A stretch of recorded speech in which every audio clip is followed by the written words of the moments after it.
Recognize the gentleman from Taguig City, our good minority leader, Senator Alan Cayetano. Thank you, Mr. Senate President, Majority Leader, dear colleagues. And before we start, may I congratulate also the Senate President for his speech yesterday.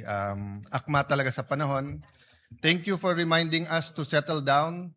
May we also remind you to settle down since you're still single.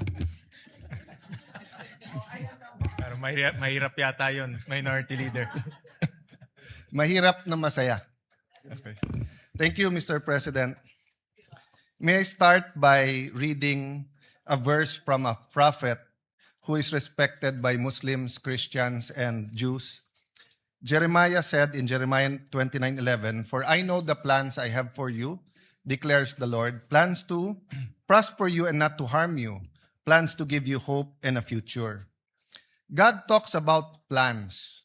Wala pong sino man sa atin ang magsasabi ng plans o plano na walang vision. Vision is contingent on actions.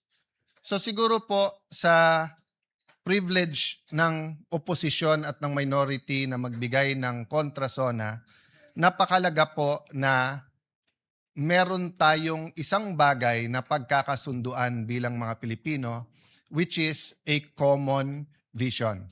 But in Jeremiah 29:11, when God says He will give us hope and a future,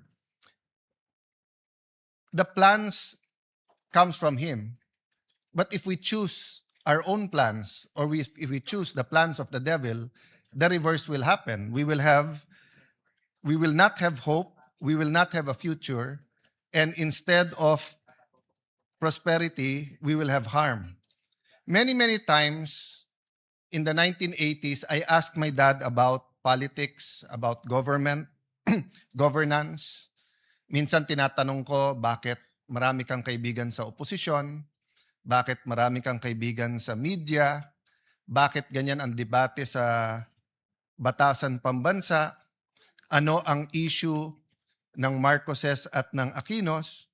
Not knowing that two of them will be my colleagues today, not knowing that we will have a President Aquino and President Marcos much later. But there was always a common thread in the answer of my father when I would ask him questions. He would say, para sa inyo to, para sa mga kabataan to, kayo pag-asa, para sa next generation ito. It is in that spirit that when I read the Bible and see the Father's heart, the relationship of a father and a son should be the relationship of leaders of a country, leaders of a province, leaders of a city, leaders of a barangay with his constituents. So payagan niyo ako, Mr. President, na ipagpatuloy itong conversation na to na tawagin nating kontrasona sa pamamagitan ng pagtatanong ng isang anak sa isang ama at pagsasagot ng isang ama sa kanyang anak. So syempre po ang unang tanong ng bata o ng anak, Tay, Tatay, Dad, ano po ba ang state of the nation? Syempre po sasagutin natin siya, Anak, ang state of the nation ay isang paglalahad ng estado o kalagayan ng ating bansa. Kamusta ang ating komunidad? Kamusta ang ating gobyerno? Ang ating ekonomiya? Maganda ba takbo ng buhay? Hirap ba ang ating mga kababayan? Tay, bakit po kailangan ng state of the nation? Sagot po ni Tatay, para may starting point tayo na pag-usapan natin nasaan ba tayo ngayon? Saan ba tayo papunta? Paano tayo pupunta doon? Ano ang vision, goals, plans, at mga programa? Ano ang pananalapi na kailangan natin para ma-achieve yung vision na yon na gusto natin puntahan? Kaya kasunod parati ng SONA ang pag-deliver ng Executive Department ng national budget or yung kanilang proposal sa both houses of Congress. Anak, nasa demokrasya tayo. Kaya hindi pwedeng diktahan lang tayo. Kailangan natin ng national discussion.